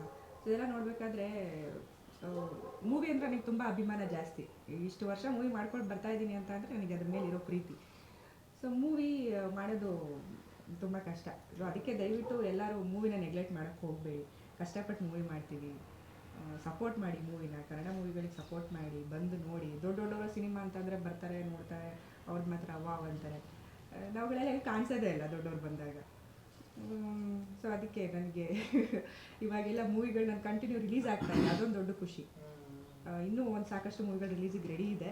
ಮೇ ಬಿ ಈ ವರ್ಷ ಆದರೂ ಆಗ್ಬೋದು, ಇಲ್ಲ ನೆಕ್ಸ್ಟ್ ಇಯರ್ ಆದರೂ ಆಗ್ಬೋದು. ಇನ್ನೂ 5 ಸಿನಿಮಾ ರಿಲೀಸಿಗೆ ರೆಡಿ ಇದೆ. ಅದೇ ಎಲ್ಲ ಸ್ಟೆಪ್ ಬೈ. ಇವಾಗ ಆಲ್ಮೋಸ್ಟ್ ಡಿಸೆಂಬರಿಂದ 4 ಮೂವಿ ರಿಲೀಸ್ ಆಯಿತು. ಇದು ಸೇರಿ 5ನೇದು ಇನ್ನೇನು ರಿಲೀಸ್ ಆಗುತ್ತೆ. ಸೊ ಅದೊಂದು ತುಂಬ ಖುಷಿ ಕೊಡ್ತಾ ಇದೆ ನನಗೆ. ಏನು ಹೇಳಬೇಕು ಗೊತ್ತಾಗ್ತಾ ಇಲ್ಲ. ಬಟ್ ಫೈನಲಿ ರಿಲೀಸ್ ಆಯ್ತಲ್ಲ, ಅದೇ ಖುಷಿ. ಮೂವಿ ಮಾಡೋದು ದೊಡ್ಡ ವಿಷಯ ಅಲ್ಲ, ರಿಲೀಸ್ ಮಾಡೋದಿದೆಯಲ್ಲ ಅದೇ ತುಂಬ ದೊಡ್ಡ ವಿಷಯ. ಸರ್ ಮಾಡಿರೋ ಮೂವಿಗಳೆಲ್ಲ ರಿಲೀಸ್ ಮಾಡಿದ್ದಾರೆ. ಅಷ್ಟೋ ಜನ ರಿಲೀಸ್ ಮಾಡೇ ಇರೋದಿಲ್ಲ. ಸುಮ್ಮನೆ ಮೂವಿ ಮಾಡಿ ಅದು ನಂದೇ ಸ್ಟಾರ್ಟಿಂಗ್ ಫಸ್ಟ್ ಮೂವಿ ಮಾಡಿದೆ, ಅದು ಇನ್ನೂ ರಿಲೀಸ್ ಆಗಿಲ್ಲ. 7 ವರ್ಷ ಆಯ್ತು, ಇನ್ನೂ ರಿಲೀಸ್ ಆಗಿಲ್ಲ. ಹಾಗೆ ಮೂವಿ ತುಂಬ ಕಷ್ಟ. ರಿಲೀಸ್ ಆಗ್ತಾ ಇರೋದು ಫುಲ್ ಹ್ಯಾಪಿ 27ಗೆ. ದಯವಿಟ್ಟು ಎಲ್ಲ ಬಂದು ನೋಡಿ. ಸರ್, ನೀವು ರೀಸೆಂಟ್ ಪ್ರೆಸ್ ಮೀಟಲ್ಲಿ ಹೇಳಿದ್ರೆ ಅಂದರೆ ಇವಾಗ AMB ಸಿನಿಮಾಸ್ ಮಹೇಶ್ ಬಾಬು ಅವ್ರು ಮಾಡಿದ್ರು ಅಂತ. ಸೊ ಕನ್ನಡದಲ್ಲಿ ಕನ್ನಡ ಸ್ಟಾರ್ಗಳು ಸಪೋರ್ಟ್ ಇಲ್ಲ. ಹೆಂಗೆ ಬೇಕು ಸರ್ ನಿಮಗೆ ಯಂಗ್ಸ್ಟರ್ಸಿಗೆ ಹೊಸ ಸಿನಿಮಾ ಮಾಡೋದು ಏನೇನು ಸಪೋರ್ಟ್ಗಳು ಬೇಕಾಗುತ್ತೆ ಆ್ಯಕ್ಚುಲಿ? ಸರ್, ಖಂಡಿತವಾಗ್ಲೂ ಅದ್ಭುತವಾದ ಸಪೋರ್ಟ್ ಬೇಕೇ ಬೇಕಾಗುತ್ತೆ. ಯಾಕೆಂದರೆ ಹೊಸಬರು ಅಂತ ಬಂದಾಗ ತಾರತಮ್ಯ ಸಿಕ್ಕಾಪಟ್ಟೆ ಇದೆ. ಅದರಲ್ಲಿ ಕನ್ನಡಿಗರು ಅಂತ ಬಂದಾಗಲೂ ಒಂದಷ್ಟಿದೆ. ಯಾಕಂದರೆ ಅದು ಒಂದಷ್ಟು ಸ್ಕ್ರೀನ್ಗಳಿಗೆ ಹೋದಾಗ, ಮಾಲ್ಗಳಿಗೆ ಹೋದಾಗ ಕನ್ನಡ ಸಿನಿಮಾಗಳಿಗೆ ಥಿಯೇಟ್ರ್ ಸಿಗ್ತಾ ಇಲ್ಲ ಅನ್ನೋದೆಲ್ಲ ಒಂದಷ್ಟು ಕಂಪ್ಲೇಂಟ್ಸ್ಗಳಿದ್ದಾವೆ. ಬಟ್ ಅದನ್ನು ಸಣ್ಣ ಪುಟ್ಟವ್ರು ಮಾತಾಡಿದ್ರೆ ಏನು ಪ್ರಯೋಜನವೇ ಇಲ್ಲ. ಆ್ಯಕ್ಚುಲಿ ದೊಡ್ಡ ದೊಡ್ಡ ಸ್ಟಾರ್ಸ್ಗಳದ್ರ ಬಗ್ಗೆ ಗಮನ ಕೊಡಬೇಕು. ಇವಾಗ ನಾವು AMB ಸಿನಿಮಾಸ್ಗೆ ಹೋದ್ವಿ, ಖಂಡಿತವಾಗಲೂ ಮಹೇಶ್ ಬಾಬು ಅವ್ರನ್ನ ಗೌರವಿಸೋಣ. ಅವ್ರು ಬಂದು ನಮ್ಮ ಬೆಂಗಳೂರನ್ನ ಆಯ್ಕೆ ಮಾಡಿಕೊಂಡು ಇಲ್ಲಿ ಒಂದು ಮಾಲ್ ಮಾಡಿದರೆ ಅದು ನಾವು ಗೌರವಿಸೋಣ ಖಂಡಿತವಾಗ್ಲೂ. ಅದ್ರ ಬಗ್ಗೆ ನಮಗೆ ರೆಸ್ಪೆಕ್ಟ್ ಇದೆ. ಆದರೆ ಅಲ್ಲಿ ಹೋದಾಗ ಅವ್ರ ಲ್ಯಾಂಗ್ವೇಜಸ್ದೇ ಟ್ರೈಲರ್ಗಳು ಓಡ್ತಾನೇ ಇತ್ತು. ಇಂಟ್ರೋಲಲ್ಲಿ ಮತ್ತು ಫಸ್ಟ್ ಸ್ಟಾರ್ಟಿಂಗಲ್ಲೆಲ್ಲ ಬರ್ತಾಯಿತ್ತು. ನಾನೆಲ್ಲ ಆಂಧ್ರಕ್ಕೆ ಬಂದಿದ್ದೀನಿ ಅನ್ನೋದೊಂದು ಫೀಲ್ ಇತ್ತು. ಅಲ್ಲ ಇರಲಿ, ಆ್ಯಡ್ಸ್ ಕೊಟ್ಟಿರ್ಬೋದು, ಬಟ್ ನಮ್ಮ ಕನ್ನಡದ್ದು ಮಾಡ್ಬೋದಲ್ಲ. ಕೊಟ್ಟರೆ ಮಾಡೋದು ಬೇರೆ, ಅದು ಬಿಸ್ನೆಸ್ ಲೆಕ್ಕದಲ್ಲಿ ಬರುತ್ತೆ. ಪ್ರೀತಿ ನಮ್ಮ ಕನ್ನಡದಲ್ಲಿ ಕೊಟ್ಟಿಲ್ಲ ಅದು ಬಿಸ್ನೆಸ್ ಅನ್ನೋದು ಇದ್ದೇ ಇರ್ತದೆ ಬಿಡಿ ಎಲ್ಲದರಲ್ಲೂ. ಬಟ್ ನಮ್ಮದು ಅಂತ ಬಂದಾಗ ಈಗ ನಂದು ಮಾಲಿದ್ದರೆ ನಾನು ಕನ್ನಡದವ್ರು ನಾನು ಹಾಕ್ತೀನಿ. ನಾನು ಆ ಥರ ಅಲ್ಲಿ ಎಲ್ಲೋ ಒಂದು ಕಡೆ ನನಗೆ ಪರ್ಸ್ನಲ್ ಅನ್ನೋದೊಂದು ಅನ್ನಿಸ್ತು. ಅವ್ರು ಒಳ್ಳೇದಾಗಲಿ, ಏನು ಸಮಸ್ಯೆ ಏನಿಲ್ಲ. ಬಟ್ ಇಲ್ಲಿ ನಮ್ಮವರು ದೊಡ್ಡ ದೊಡ್ಡ ಸ್ಟಾರ್ಸ್ಗಳು, ಶಕ್ತಿರ ಅಂಥವ್ರು ಒಂದಷ್ಟು 100 ಎಕರೆ ಜಮೀನುಗಳನ್ನು ಮಾಡಲಿ, ಚೆನ್ನಾಗಿರಲಿ, ಎಲ್ಲರೂ ಚೆನ್ನಾಗಿರಲಿ, ತಪ್ಪು ಅಂತೇನಿಲ್ಲ. ಅದರಲ್ಲೆಲ್ಲ ಒಂದು ಕಡೆ ಒಂದು ಲೋಟದಷ್ಟು ನೀರು ಅಷ್ಟನ್ನಾದ್ರೂ ಇಲ್ಲಿ ಇನ್ವೆಸ್ಟ್ ಮಾಡಿ ಚಿತ್ರರಂಗಕ್ಕೆ ಮಾಡಿದಾಗ ಅದರಿಂದ ಎಷ್ಟೋ ಹೊಸ ಪ್ರತಿಭೆಗಳು ಬರ್ತವೆ. ಅಲ್ಲಿ ಯಾವುದೋ ಒಂದು ಅಂದಾಗ ಅದು ಸುಮಾರು ಜನ ಕೇಳಿದ್ರು ನನಗೆ. ಆ್ಯಕ್ಚುಲಿ ಅದು ನೋಡಿದ ಮೇಲೇ ಸುಮಾರು ಕಾಲ್ಸ್ಗಳು ಬಂತು, ಮೆಸೇಜ್ಗಳು ಬಂತು. ಅದರಲ್ಲಿ 100ಕ್ಕೆ 99% ಪಾಸಿಟಿವ್ ಆಗೇ ಬಂದಿದೆ. 1% ಅಷ್ಟೇ ನಿನಗೆ ಯಾಕೆ ಬೇಕಿತ್ತು ಇದನ್ನು ಹೇಳೋದು ಅನ್ನೋದು ಬಂತು. ಈಗ ಅದೇ ಥರ ದೊಡ್ಡವರಾರು ಮಾಡಿ ರಾಜ್ ಸಿನಿಮಾಸ್ ಅಂತನೋ, ವಿಷ್ಣು ಸಿನಿಮಾಸ್ ಅಂತನೋ, ಶಂಕರ್ನಾಗ್ ಸಿನಿಮಾಸ್ ಅಂತನೋ, ಅಪ್ಪು ಸಿನಿಮಾಸ್ ಅಂತನೋ ಈ ಥರ ಒಂದು ದೊಡ್ಡದಾಗಿ ಮಾಡ್ತು ಅಂದರೆ ಅದ್ರ ಖುಷಿನೇ ಬೇರೆ. ನಾನೊಬ್ಬ ಕನ್ನಡಿಗನಾಗಿದ್ದುಕೊಂಡು ಕನ್ನಡ ಚಿತ್ರರಂಗದಲ್ಲಿ ಇದ್ದುಕೊಂಡು ಅದ್ರ ಅನ್ನ ತಿಂದ್ಕೊಂಡು ನಮಗೊಂದು ಅನಿಸುತ್ತೆ. ಅದ್ರಲ್ಲಿ ತಪ್ಪೇನಿಲ್ಲ ಅಲ್ವಾ? ಅದೊಂದು ಕಡೆ ಬೇಜಾರಿದೆ ನನಗೆ ಖಂಡಿತವಾಗ್ಲೂ. ಬಟ್ ಅವ್ರು ಮಾಡೋದ್ರಲ್ಲಿ ಖುಷಿ ಇದೆ. ಇದನ್ನು ದೊಡ್ಡ ದೊಡ್ಡ ಸ್ಟಾರ್ಸ್ಗಳು ಗಮನ ಕೊಡಬೇಕು ಅಂತ ರಿಕ್ವೆಸ್ಟ್ ಮಾಡ್ತೀನಿ ಸರ್. ಇವಾಗ ಆಯುಧದಲ್ಲಿ ಅದೇ ಹೆಂಗೆ ಎಷ್ಟು ದಿನ ಆಯಿತು, ಟೈಮ್ ಆಯಿತು? ನೀವೇ ಡೈರೆಕ್ಟ್ರು, ನೀವೇ ಹೀರೋ ಆಗಿರೋದ್ರಿಂದ ಪ್ರೀವಿಯಸ್ ಸಿನಿಮಾಗೂ ಈ ಸಿನಿಮಾಗೂ ಶೂಟಿಂಗ್ ಡೇಸ್ ಎಲ್ಲ ಜಾಸ್ತಿ ಆಯಿತಾ ಅಥವಾ ಜಾಸ್ತಿನೇ ಆಗಿದೆ ಸರ್, ಕಮ್ಮಿ ಇಲ್ಲ. ನಂದೇ ದುಡ್ಡಲ್ವಾ, ಮಾಡು, ಆರಾಮಾಗಿ ಮಾಡು. ಡೇ ವೈಸ್ ಒಂದು 56 ಡೇಸ್ ಆಗಿದೆ ಸರ್. ಸೊ ನಾನು ಸ್ಟಾರ್ಟ್ ಮಾಡಿದ್ದು ಬೈಂದೂರಲ್ಲಿ ಸೋಮನಾಥೇಶ್ವರ ಟೆಂಪಲಲ್ಲಿ ಪೂಜೆ ಮಾಡಿದ್ದು. ಅಲ್ಲಿ ಟಾಕಿ ಪೊಸಿಷನ್ ಮುಗಿಸ್ಕೊಂಡು ಸ್ವಲ್ಪ, ಮತ್ತು ಸಾಂಗ್ ಮುಗಿಸಿದ್ವಿ. ಅದಾದಮೇಲೆ ಇಲ್ಲಿ ಜಾಸ್ತಿ ಸ್ವಲ್ಪ ಆ್ಯಕ್ಷನ್, ಇದು ಕ್ಯಾಮ್ರಾ ಎಲ್ಲೂ ನಿಲ್ಲಬಾರ್ದು ಅನ್ನೋ ಒಂದು ಸೀನ್ ಬೈ ಚೇಂಜ್ ಓವರ್ ಇರುತ್ತೆ. ಸೊ ಆ್ಯಕ್ಷನ್ ಬ್ಲ್ಯಾಕ್ ಒಂದು ಪ್ಲ್ಯಾನ್ ಮಾಡ್ತಾಯಿದ್ವಿ. ಅಂದರೆ ಹೆಂಗೆ ಅಂದರೆ ನಾನೇ ದುಡಿಬೇಕು, ತರಬೇಕು, ಇನ್ವೆಸ್ಟ್ ಮಾಡಬೇಕು. ಅಂದರೆ ಒಂದು ತಿಂಗಳು ದುಡಿದ್ರೆ ಒಂದು 10 ಡೇಸ್ ಶೂಟಿಂಗು ಆ ಥರ. ಅದನ್ನು ಮತ್ತೆ ನಾನು ಶೂಟ್ ಮಾಡಿ ಎಡಿಟ್ ಮಾಡಿ ನೋಡ್ತಾ ಇದ್ದೆ, ಇದು ಓಕೆನಾ, ಯಾವ್ದು ಬೇಡ, ಏನು ಮತ್ತೆ ಅಲ್ಲಿ ಹೋಗಿ ಮತ್ತೆ ಪ್ರಾಬ್ಲಮ್ ಆಗ್ಬಾರ್ದು. ನಾವು ಎಷ್ಟೋ ಸತಿ ಫೈಟ್ 3 ದಿನ ಮಾಡಿದ್ವಿ ಅಲ್ಲಿ ಗೋಡಿಗೆರದಲ್ಲಿ, ಸ್ಯಾಟಿಸ್ಫ್ಯಾಕ್ಷನ್ ಇರಲಿಲ್ಲ. ಮತ್ತೆ ರೀವರ್ಕ್ ಮಾಡಿದ್ವಿ 2 ಡೇಸು, ಮತ್ತೆ ರೀವರ್ಕ್ ಮಾಡಿ ಆ ಫೈಟ್ನ ಕಂಪ್ಲೀಟ್, ಯಾಕಂದರೆ ಅದು ಬ್ಯಾಂಗ್ ಆಗಿರಬೇಕು ಅಂತ. ಸೊ ಯಾವುದಕ್ಕೂ ಕಾಂಪ್ರಮೈಸ್ ಇಲ್ಲ, ತೆರೆಗೆ ಕಾಂಪ್ರಮೈಸ್ ಮಾಡಿಲ್ಲ ಸರ್. ಬೇರೆ ಎಲ್ಲರೂ ಕಾಂಪ್ರಮೈಸ್ ಆಗಿರ್ಬೋದು, ನಾವು ತೆರೆಗೆ ಏನು ಬೇಕು ಅದನ್ನು ಫುಲ್ಫಿಲ್ ಮಾಡಿದೆ ಅಂತ ನಾನು ಅಂದ್ಕೊಂಡಿದ್ದೀನಿ ಸರ್. ಸಿನಿಮಾ ನೀವು ನೋಡ್ತೀರಾ ನಿಮ್ಮ ಅಭಿಪ್ರಾಯನೂ ಅವತ್ತು ಹೇಳಿ ಸರ್. ಇದು ಸರ್ ಅಂದ್ರೆ ನೀವು ಏನು ಆಕ್ಚುಲಿ ಕೆಲಸ ಅಂತಂದ್ರೆ ಏನು ಮಾಡ್ತಾ ಇದ್ದೀರಿ ಆಕ್ಚುಲಿ? ಸರ್ ನಾನು ಬೇಸಿಕಲಿ ಮೇಕಪ್ ಆರ್ಟಿಸ್ಟ್, ನಿಮ್ಮೆಲ್ರಿಗೂ ಗೊತ್ತು. ಅದ್ರ ಜೊತೆಗೆ ಇನ್ನೊಂದು ಹೊಸ ಕೆಲಸ ಹುಡ್ಕೊಂಬಿಟ್ಟೆ ನಾನು ಮೇಕಪ್ ಜೊತೆಗೇನೆ ಟ್ರೆಂಡ್ ಜಾಸ್ತಿ ಆಗೋದು ಮೇಕಪ್ದೆಲ್ಲ. ಇವಾಗ ತುಂಬ ಕಡೆ ಇದೆ ಮೇಕಪ್ದು, ಅದೊಂದು ದೊಡ್ಡ ಉದ್ಯಮಿಯಾಗಿ ಬೆಳೆದು ಬಿಟ್ಟಿದೆ ಇವಾಗ. ಅದ್ರ ಜೊತೆಗೆ ನಮ್ಮದು ಫೋಟೋಗ್ರಫಿ ಫೀಲ್ಡ್, ಇವಾಗ ನಮ್ಮದೇ ಒಂದು ಸ್ಟುಡಿಯೋ ಇದೆಯಲ್ಲ, ಅದೇ ಸ್ಟುಡಿಯೋ ಡೆವಲಪ್ ಮಾಡ್ಕೊಂಡು ಇವಾಗ ತಂತ್ರಜ್ಞಾನ ಬಂದಿದೆ. ಸೊ ನಾವೆಲ್ಲ ಜನಕ್ಕೆ ಈಸಿಯಾಗಿ ರೀಚ್ ಆಗ್ತೀವಿ ಇವಾಗ. ಸೊ ಅದನ್ನು ಬಳಸ್ಕೊಂಡು ಇವಾಗ ನಮ್ಮ ಪ್ರೀ ವೆಡ್ಡಿಂಗ್ ಅಂತ ಒಂದು ಪ್ಲ್ಯಾನಿಂಗ್ ಏನು ನಾವು ಪ್ಯಾಕೇಜಸ್ ಬಿಟ್ಟು ಅದರಿಂದ ಬಂದ ಹಣದಲ್ಲಿ ನಾನು ಪ್ರೊಡಕ್ಷನ್ ಮಾಡಿರೋದು. ಸೊ ನನ್ನ ಬಿಸ್ನೆಸ್ ಇದೆ. ಇನ್ನು ಇವಾಗಲೂ ಹೇಳ್ತೀನಿ, ನಾನು ₹1 ಸಾಲ ಮಾಡಿ ಸಿನಿಮಾ ಮಾಡಿಲ್ಲ. ಸ್ವಂತ ದುಡಿಮೆ, ಸ್ವಂತ ದುಡ್ಡು. ಇಲ್ಲಿವರೆಗೂ ಟಿಲ್ ನೌ ಯಾವುದೂ ಸಾಲ ಇಲ್ಲ. ಟ್ಯಾಕ್ಸ್ ಕೂಡ ಕಟ್ತಾ ಇದ್ದೀನಿ.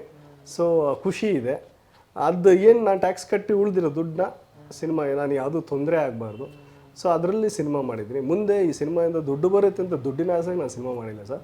ಇದು ನನ್ನ ಫ್ಯಾಷನ್, ನನ್ನ ಇಷ್ಟ. ನನ್ನ ಇದಕ್ಕೆ ಒಂದು ಒಂದು ಅಂದರೆ ನಮಗೆ ಒಂದು ಸೇವೆಯನ್ನು ನಮ್ಮ ಕಡೆಯಿಂದ ಏನೋ ಒಂದು ಅಳಿಲು ಸೇವೆ ಆಗಬೇಕು. ಒಂದು ಕಾಂಟ್ರಿಬ್ಯೂಷನ್ ನಮ್ಮ ಕಡೆಯಿಂದ ಒಂದು ಇರಲಿ, ಒಂದು ಚಿತ್ರ ಆಗಲಿ. ಯಾಕಂದರೆ ಇದರಲ್ಲೇ ಬಂದಿರೋದ್ರಿಂದ ಅದು ಹೆಂಗೋ ಟ್ರೈ ಮಾಡಿದಾಗ ನಂಗೆ ಒಲ್ದು ಬಂದಿದೆಯಲ್ಲ, ಮಾಡೋಣ. ಕೊಡೋದು ಬಿಡೋದು ದೇವ್ರ ಇಚ್ಛೆ, ಜನದ ಇಚ್ಛೆ. ಸೊ ಮಾಡಿದ್ದೀನಿ. ಮುಂದೆನೂ ಪ್ರಯತ್ನ ಪಡ್ತೀನಿ ಸರ್, ಯಾವುದೂ ನಿಲ್ಲಿಸಲ್ಲ. ಈ ಪ್ರಯತ್ನ ಹಂಗೆ ಮುಂದೆ ಇರುತ್ತೆ. ಬಟ್ ಈ ಫೋಟೋಗ್ರಫಿ ಅದು ಇದು ಹೇಳಿದ್ರಲ್ಲ ಸರ್, ಈಗ ಫೋಟೋಗ್ರಫಿ ಅದೆಲ್ಲ ಮಾಡ್ತಾ ಇದಾರಲ್ಲ ಇವಾಗೆಲ್ಲ, ಅವರೆಲ್ಲ ಜೀವನ ಮಾಡ್ಬೋದು ಅಷ್ಟೇ. ಅದರಿಂದ ಏನು ಸಿನಿಮಾ ಎಲ್ಲ ಮಾಡೋಕ್ಕಾಗಲ್ಲ. ನಿಮ್ಗೆ ಅದು ಹೆಂಗೆ ಆಯ್ತು ಆ್ಯಕ್ಚುಲಿ? ಅಷ್ಟೊಂದು ದುಡ್ಡೆಲ್ಲ ಬರುತ್ತೆ sir? One man show sir. ನಾನು ಫೋಟೋಗ್ರಫಿ ಶೂಟ್ ಮಾಡೋದು ನಾನೇ. ಓಕೆ. ಹೀರೋ ಅಲ್ವಾ, ಡೈರೆಕ್ಟರ್ ಅಲ್ವಾ, ಜನ ನನ್ನ ಟ್ರಸ್ಟ್ ಮಾಡ್ತಾರೆ. ಸರ್ ನೀವು ಹೀರೋ, ನೀವೇ ಡೈರೆಕ್ಟ್ರಾ, ನಮ್ಮದೆಲ್ಲ ನೋಡ್ತಾರೆ. ನನ್ನ ಮೇಲೆ ಟ್ರಸ್ಟ್ ಇಟ್ಟು ಎಲ್ಲ ನೀವೇ ಮಾಡಿ ಸರ್. ಎಡಿಟಿಂಗ್ ನಾವೇ ಮಾಡ್ತೀವಿ ಎಲ್ಲ ಟೋಟಲ್. ಅವ್ರದ್ದೇನು ನಾವು ಮಾಡಿಕೊಟ್ಟಾಗ ಖುಷಿ ಆಗ್ತಾರೆ, ಅವ್ರು ಇನ್ನೊಬ್ರಿಗೆ ಹೋಗಿ ಹೇಳ್ತಾರೆ. ಸೊ ಇದರಿಂದ ಕರ್ನಾಟಕ ಜನತೆಗೆ ನನ್ನ ಕ್ಲೈಂಟ್ಸ್ ಇಲ್ಲೇ ಯಾರ್ಯಾರು ಇದ್ದಾರೆ ಅವರೆಲ್ಲರಿಗೂ ಹ್ಯಾಂಡ್ಸಪ್ ಹೇಳೋಕ್ಕೆ ಇಷ್ಟಪಡ್ತೀನಿ. ಅವರಿಂದನೇ ಇದೆಲ್ಲ ಆಗಿದ್ದು. ಅವ್ರೇನು ಕೊಟ್ಟಿದ್ದಾರೆ ಅದನ್ನು ತೆಗೆದು ಸಿನಿಮಾಗೆ ಹಾಕಿದ್ದು ಹೊರತು ನಾನು 4 ಅಂತಸ್ತು ಬಿಲ್ಡಿಂಗು ಹ್ಯಾಪಿಯಾಗಿರ್ಬೋದು, ಸಖತ್ತಾಗಿರ್ಬೋದು, ಒಂದು ಒಳ್ಳೆ ಕಾರ್ ತೊಗೊಂಡು ಬಿಲ್ಡಿಂಗ್ ಕಟ್ಕೊಂಡು ಜೂಮ್ ಜ್ಯುವೆಲ್ರಿ ಎಲ್ಲ ಹಾಕ್ಕೊಂಡು ಇರ್ಬೋದು. ಬಟ್ ನಮ್ಗೆ ಅದು ಇಷ್ಟ ಇಲ್ಲ ಸರ್. ನಮಗೆ ಸಿನಿಮಾ ಅಂದರೆ ತುಂಬ ಹುಚ್ಚು. ಅದು ಬಿಡೋಕ್ಕಾಗೋದು ಇಲ್ಲ. ಸೊ ಅದಕ್ಕೆ ಸಿನಿಮಾದಲ್ಲಿ ಎಷ್ಟೇ ದುಡಿದ್ರೂ ಸಿನಿಮಾಗೆ ಅಂತ ಒಂದು ದುಡ್ಡು ಇರುತ್ತೆ ಸರ್. ಅದು ನಾಳೆ ಯಾವುದೋ ಒಳ್ಳೆ ಕತೆ ಬಂದರೂ ಮಾಡ್ತೀವಿ, ಯಾರೋ ಡೈರೆಕ್ಷನ್ ಬಂದರೂ ಮಾಡ್ತೀವಿ, ಒಂದು ಟೀಮ್ ಅಂತ ಇದೆ. ಬಟ್ ಇದ್ರಲ್ಲಿ ನಾನು ಸ್ವಂತ ದುಡ್ಡು ಸರ್, ಯಾವ ಟೀಮ್ ಗೇಮ್ ಇಲ್ಲ. ಮುಂದೆ ಏನಾದರೂ ಆದರೆ ಒಂದು ಟೀಮ್ ಕಟ್ಕೊಂಡು ಒಳ್ಳೆ ಪ್ರೊಡಕ್ಷನ್ ಹೌಸ್ ಮಾಡ್ತೀವಿ. ಇವಾಗ ತಾಜ್ ಮಹಲ್ ಸಿನಿಮಾ ಸೋತಿದ್ದಕ್ಕೆ ನಿಮಗೆ ತುಂಬ ಕಷ್ಟ ಆಯಿತು ಅಂತ ಹೇಳ್ತಾರೆ ಸರ್. ಅಕಸ್ಮಾತ್ ಈ ಸಿನಿಮಾ ಚೆನ್ನಾಗಾಗಲಿ, ನಮ್ಮ ವಿಶ್ ಮಾಡ್ತೀವಿ. ಅಕಸ್ಮಾತ್ ಇವಾಗ ಇರೋ ಪರಿಸ್ಥಿತಿ ಏನಾದರೂ ಚೆನ್ನಾಗಿಲ್ಲ ಅಂತಂದರೆ ನಿಮ್ಮ ಪರಿಸ್ಥಿತಿ ಇನ್ನೂ ಹೆಂಗಾಗುತ್ತೆ, ಅಥವಾ ಅದ್ರ ಬಗ್ಗೆ ಯೋಚನೆ ಮಾಡಿದ್ದೀರಾ ನೀವು? ನನ್ನ ಪರಿಸ್ಥಿತಿ ಆ್ಯಸ್ ಯೂಶಲಿ 3 ತಿಂಗಳು 4 ತಿಂಗಳು ದಮ್ ಕಟ್ಟಿ ದುಡಿದ್ರೆ ಸೇಫ್. ಮತ್ತೆ ಸಿನಿಮಾ ಬರ್ತೀರಾ? ಖಂಡಿತ ಬಿಡಲ್ಲ ಸರ್. ಎಳೆಯುತ್ತೆ. ಪ್ರಯತ್ನ ಅಂತೂ ಬಿಡಲ್ಲ ಸರ್. ಪ್ರಯತ್ನ ಪಟ್ಟೇ ಬಿಡ್ತೀನಿ. ಅಂದರೆ ದುಡ್ಡು ಎಲ್ಲದಕ್ಕೂ ಬೇಕು ಸರ್. ಕೆಲವಕ್ಕೆ ಬೇಡ ದುಡ್ಡು. ಇವಾಗ ಕೆಲವು ಸ್ನೇಹಿತರು ಬನ್ನಿ ಆ್ಯಕ್ಟ್ ಮಾಡಿ ಅಂದರೆ ಬರ್ತಾರೆ, ಕೆಲವರು ಸಪೋರ್ಟ್ ಮಾಡ್ತಾರೆ, ಕೆಲವರು ಕಮರ್ಷಿಯಲ್ ಇರುತ್ತೆ, ಅವೆಲ್ಲ ಆಗುತ್ತೆ. ಪ್ರೊಡಕ್ಷನ್ ಅಂದಮೇಲೆ ಧೈರ್ಯ ಮಾಡಿದ್ರೆ ಅಲ್ವಾ ಒಂದು ಪ್ರೊಡಕ್ಷನ್ ಆಗೋದು, ಇಲ್ಲಾಂದರೆ ಎಲ್ಲ ಆಗುತ್ತೆ ಸರ್. ಇವತ್ತಿರೋ ಪರಿಸ್ಥಿತಿಲಿ ನಾನು ಹೋಗಿ ಯಾರಿಗ ಸ್ಟೋರಿ ಹೇಳಿದ್ರೆ 6 ತಿಂಗಳು 1 ವರ್ಷ ಇರುತ್ತೆ. ನಾನು 1 ವರ್ಷದಲ್ಲಿ ನಾನು ಕೆಲಸ ಮಾಡಿದ್ರೆ ಅದರದ್ದು ನನ್ನ ಹತ್ರ ಬರುತ್ತೆ. ಸೊ ನಾನೇ ಮಾಡ್ಬೋದಲ್ಲ. ಸೊ ಈ ಕ್ಯಾಟಗಿರಿ ಆಗ್ಬಿಟ್ಟಿದ್ದೇವೆ ನಾವು, ನನಗೆ ಎಕ್ಸ್ಪೆಷಲಿ ಇವಾಗ.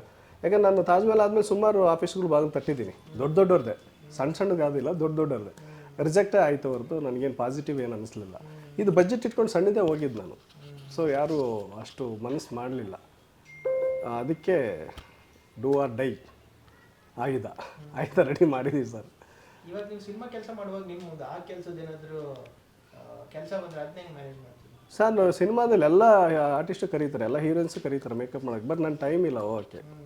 ನಾನು ಹೀರೋ, ನಾನು ಡೈರೆಕ್ಟ್ರ್, ಅದೇ ನಾನು ಬಂದಿದ್ದು ಹಾದಿನೇ ಅದೆಲ್ಲ. ನಾನು ಹೇಳ್ತೀನಿ ಹಂಗಾದ್ರು ಬಂದು ನಾನು ಮಾಡ್ತೀನಿ. ಸೆಟ್ಟಿಗೆಲ್ಲ ಬರೋಕ್ಕಾಗಲ್ಲ, ನಮ್ಮದು ಬಿಸ್ನೆಸ್ ಎಲ್ಲ ಇರುತ್ತೆ. ಮೇಕಪ್ ಇವಾಗಲೂ ಆ್ಯಸ್ ಆಫ್ ನಾವು ಇವಾಗಲೂ ಮೇಕಪ್ ಮಾಡ್ತೀನಿ ಸರ್ ನಾನು ಕ್ಲೈಂಟ್ಸ್ಗೆಲ್ಲ.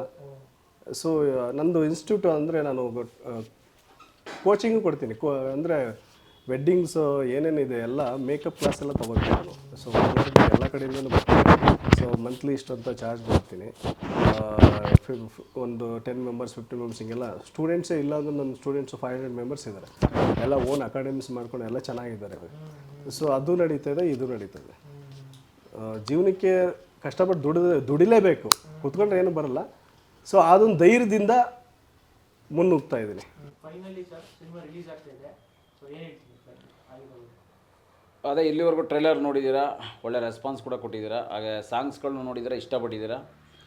ಇದೇ 27ಕ್ಕೆ ನಮ್ಮ ಆಯುಧ ಸಿನಿಮಾ ರಿಲೀಸ್ ಆಗ್ತಿದೆ. ನಿಮಗೆ ಖಂಡಿತವಾಗ್ಲೂ ಇಷ್ಟ ಆಗುತ್ತೆ, ಯಾಕಂದರೆ ಎಲ್ಲ ಜನರನ್ನು ಟಚ್ ಮಾಡಿದ್ದಾರೆ ನಮ್ಮ ನಿರ್ದೇಶಕರು. ಒಳ್ಳೆ ಸಾಂಗ್ಸ್ ಇದೆ ಮತ್ತು ಒಳ್ಳೆ ಫೈಟ್ಸ್ ಇದೆ. ನನ್ನ ಅವರ ಫೈಟ್ಸ್ ಕೂಡ ಅದ್ಭುತವಾಗಿ ಬಂದಿದೆ. ಫೈಟ್ಸು ಗೌಡ್ಗೆರೆಯಲ್ಲಿ ಮಾಡಿದ್ದಂಥ ಫೈಟು.